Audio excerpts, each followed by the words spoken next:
புத்தளம் கல்வி வலயத்திற்குட்பட்ட ஆண்டிமுனை மகாவித்தியாலயத்தில் ஓவிய கண்காட்சி ஒன்று ஏற்பாடு செய்யப்பட்டிருந்தது. இந்த கண்காட்சி அந்த பாடசாலை அதிபர் தலைமையில் நேற்று நடைபெற்றது. மாணவர்களின் திறமையை வெளிப்படுத்துவதை நோக்காக கொண்டு இந்த ஓவிய கண்காட்சி ஏற்பாடு செய்யப்பட்டிருந்தது. இந்த கண்காட்சியில் நமது நாட்டின் இயற்கை எழில் கொஞ்சும் இடங்கள் மற்றும் வணக்கஸ்தலங்கள் மாணவர்களின் கைவண்ணத்தின் மூலம் ஓவியமாக்கப்பட்டிருந்தன. இந்த ஓவிய கண்காட்சியை கண்டு களிப்பதற்கு பாடசாலை மாணவர்கள், ஆசிரியர்கள், அதிபர்கள் உள்ளிட்ட பலர் வருகை தந்ததாக எமது பிராந்திய செய்தியாளர் தெரிவித்தார்.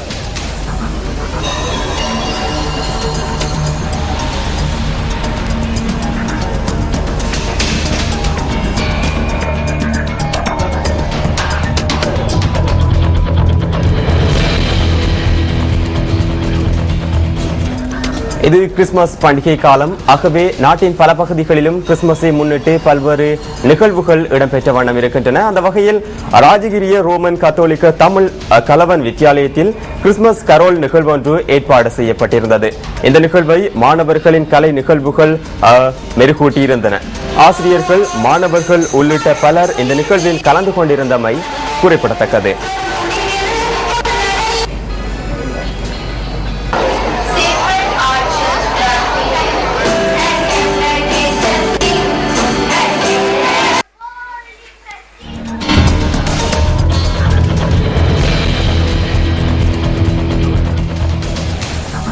பிரச்சனைகளை சுட்டிக்காட்டி அவற்றுக்கான தீர்வுகளை பெற்றுக் கொடுப்பதற்கு நியூஸ் ஃபர்ஸ்ட் என்றும் முன்னிற்கின்றது.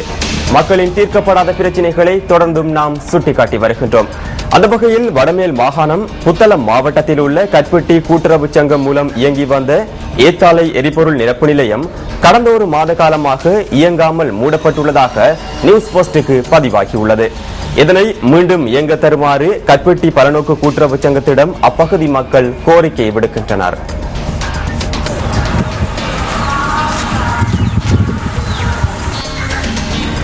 வடமேல் மாகாணம் புத்தளம் மாவட்டத்தில் உள்ள கல்பிட்டி கூட்டுறவு சங்கம் மூலம் இயங்கி வந்த ஏத்தாலை எரிபொருள் நிரப்பு நிலையம் கடந்த ஒரு மாத காலம் இயங்காமல் மூடப்பட்டுள்ளது.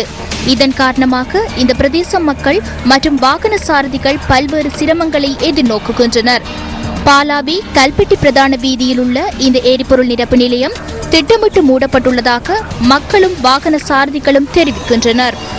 இந்த ஷெட்டு எங்களுக்கு அவசியமான ஒரு ஷெட் ஒன்று தற்பொழுது ஒரு 15-20 நாளாக வச்சு மூடப்பட்ட நிலைமையில் ஆகிக்குது. இது எங்களுக்கு கல்பிட் ரோட்டுக்கு ஒரு முக்கியமான ஷெட் ஆகிக்குது. இதை பல பேர்கிட்ட நாங்கள் இதை அறிவித்தோம். சரியான ஒரு முடிவுக்கு வர இல்லை. தலையில் பள்ளிக்கு போகிற ஆளுக்கு, கல்பிட்டிலேருந்து வெகு தூரத்துலேருந்து இங்கே வர ஆளுக்கு, அவங்களுக்கெல்லாம் இந்த ஷெட்டு பிரதானமான ஒரு ஷெட்டாக ஆகிக்குது. இங்கு வசிக்கும் மக்களும் இந்த பகுதி ஆலயத்திற்கு வந்து செல்லும் வாகன சாரதிகளும் பெரும் சிரமத்தின் மத்தியில் நுரைச்சோலை மற்றும் கல்பிட்டி ஆகிய நகரங்களுக்கு சென்று எரிபொருட்களை நிரப்ப வேண்டிய நிலைமை ஏற்பட்டுள்ளது. இந்த ஏத்தாலை எரிபொருள் நிரப்பு நிலையத்திற்கு அதிகளவான லாபம் கிடைத்து வந்த போதிலும் கடந்த மாதங்களாக அது மூடப்பட்டுள்ளதால் மக்கள் அசௌகரியங்களுக்கு உள்ளாகியுள்ளனர். இந்த செட்டுக்கு மிகவும் பிரயோசனம். எங்கள் ஊரில் நாம் கடத்தொழில் சங்கம் எடுத்த வகையை பார்த்தாலும் 100க்கு மேற்பட்ட கடத்தொழிலாக நிற்கிறாங்க. இந்த செட்டுக்கு மிகவும் லேசாக நாங்கள் பெட்ரோல் லாமன்கள் அதிகிட்டு தொழில் போகிறது லேசாகிக்கு. இப்போ இது இல்லைன்னு சொன்னால் மிகவும் கஷ்டம். தொழிலாளி மிச்ச தூரம் போய்த்து எடுக்க வேண்டிய நிலைமைக்கு.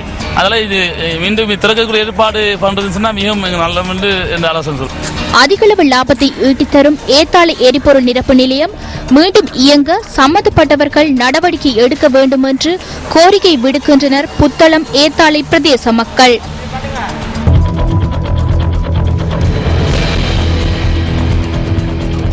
நியூஸ் ஃபர்ஸ்டின் பிரைம் டைம் சன்ரைஸின் மற்றும் ஒரு தொகுப்பான ஃபீல்ட் ரிப்போர்ட் பகுதிக்கு உங்களை நாம் அழைத்து செல்ல போகின்றோம். தற்போது பண்டிகை காலம் நிலவுவதால் போக்குவரத்து செய்வது அவசியமாக இருக்கின்றது. குறிப்பாக தனியார் போக்குவரத்து சேவைகள், அரச போக்குவரத்து சேவைகள் என்பன இடம்பெற்றுக் கொண்டிருக்கின்றன. ஆகவே இந்த பண்டிகை காலத்தில் போக்குவரத்து செய்வது கூடுதலாக காணப்படுகின்றது. எதிர்வரும் பண்டிகை மற்றும் விடுமுறை காலங்களில் முன்னெடுக்கப்படும் ரயில் போக்குவரத்து சேவை தொடர்பில் அறிந்து கொள்வதற்காக எமது அலுவலக செய்தியாளர் கோட்டை புகையிரத நிலையத்திற்கு சென்றிருக்கின்றார். எமது அலுவலக செய்தியாளர் தாரணி அங்கிருக்கின்றார். லைவ் டிஜி தொழில்நுட்பத்தினூடாக அங்கிருந்து தற்போது இணைந்து கொள்கின்றார் எமது அலுவலக செய்தியாளர் தாரணி. வணக்கம் தாரணி.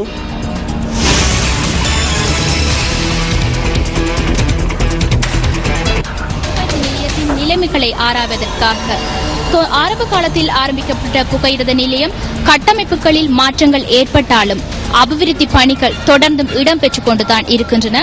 அந்த வகையில் பண்டிகை காலம் ஆரம்பிக்கப்பட்டதால் போக்குவரத்து வசதிகளில் சற்று மாற்றங்கள் ஏற்பட்டிருக்கின்றன. இன்றும் நான் பார்க்கின்றோம், தற்போதுதான் யாழ்தேவி புகையிரத நிலையம் சற்று முன்னர் தான் கூறப்பட்டிருக்கின்றது. அது தொடர்பான ஒலிகள் நமக்கு கேட்டுக்கொண்டே இருக்கின்றது. அது மட்டுமன்றி ஆரம்ப காலத்தில் ஆரம்பிக்கப்பட்ட புகையிரத நிலையத்தில் பல்வேறு விதமான ஆங்கிலேயர் காலத்தில் அமைக்கப்பட்ட கட்டடங்கள் அதே மொழியில் தான் காணப்படுகின்றது.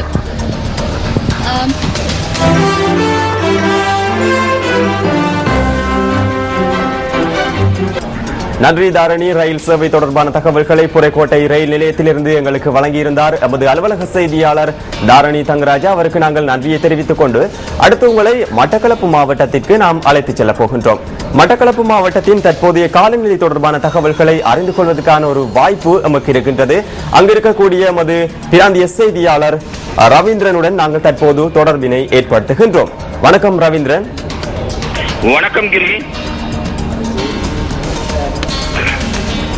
மட்டக்களப்பின் காலநிலை எவ்வாறு இருக்கின்றது? மட்டக்களப்பு மாவட்டத்தை பொறுத்தவரையில் இரவு 10 மணிக்கு பின்பு மழை பெய்யவில்லை, சற்று ஓய்ந்திருக்கின்றது. இருந்தாலும் கூட வானம் இருள் சூழ்ந்து மப்பும் மந்தாரமாகத்தான் இருக்கின்றது. அத்துடன் கடும் காற்றும் வீசிக்கொண்டிருக்கின்றது. அத்துடன் குளிராக காணப்படுகிறது. குளிர் என்று கூறுகின்ற போது நுரலியாவை போன்ற ஒரு குளிர் தற்போது இங்கு தென்பட்டுக் கொண்டிருக்கின்றது. ஆனால் இங்கு தொடர்ச்சியாக மழை பெய்து நிலையில் ஒரு முக்கியமான விடயத்தையும் நான் இங்கு குறிப்பிடத்தான் வேண்டும். மட்டக்களப்பு மாவட்டத்தினுடைய சராசரி மழை வீழ்ச்சி 1606 மில்லிமீட்டர். ஆனால் இவ்வருடம் 2013ஆம் ஆண்டு தற்போது இன்று காலை 6:30 அதாவது 1800 மில்லிமீட்டரை மட்டக்களப்பு மாவட்டத்தின் மொத்த மழை வீழ்ச்சியாக இருக்கின்றது. எனவே இந்த சராசரி மழை வீழ்ச்சியான 1606 மில்லிமீட்டரை இந்த மட்டக்களப்பு மாவட்ட மழை வீழ்ச்சி தாண்டி இருக்கின்றது. அது மாத்திரமல்ல, 2007ஆம் ஆண்டு மொத்த மழை வீழ்ச்சி 1570 இருக்கின்ற இதேவேளை 2010ஆம் ஆண்டு 1760 இருக்கின்ற இதேவேளை 2012ஆம் ஆண்டு 1786 இருக்கின்ற இதேவேளை 2007 ஆண்டையும் விட 2010ஆம் ஆண்டையும் விட 2012ஆம் ஆண்டையும் விட 2013ஆம் ஆண்டு தற்போது இந்த மழை வீழ்ச்சி தாண்டிக் கொண்டிருக்கின்றது. இன்னும் இருள் சூழ்ந்து மப்பும் மந்தாரமாக இருக்கின்ற காரணத்தினால் தொடர்ச்சியாக மழை பெய்யக்கூடிய சாத்தியக்கூறு தென்படுகின்றது. கடந்த 5 நாட்களாக கடல் மீன்பிடி இடம்பெறவில்லை. இதனால் கடல் மீனுக்கு பாரிய தட்டுப்பாடு நிலவுகின்றது. ஆனாலும் பாவிகள், குளங்கள், ஆறுகளில் நீர்நிலைகளில் நீர்மட்டம் உயர்ந்திருக்கின்ற காரணத்தினால் நன்றி ரவீந்திரன். மட்டக்களப்பிலிருந்து நமக்கு தகவல்களை வழங்கியிருந்தார் எமது பிராந்திய செய்தியாளர். மட்டக்களப்பில் இருக்கக்கூடிய பிராந்திய செய்தியாளர் ரவீந்திரன் எமக்கு தகவல்களை வழங்கியிருந்தார். நன்றி ரவீந்திரன்.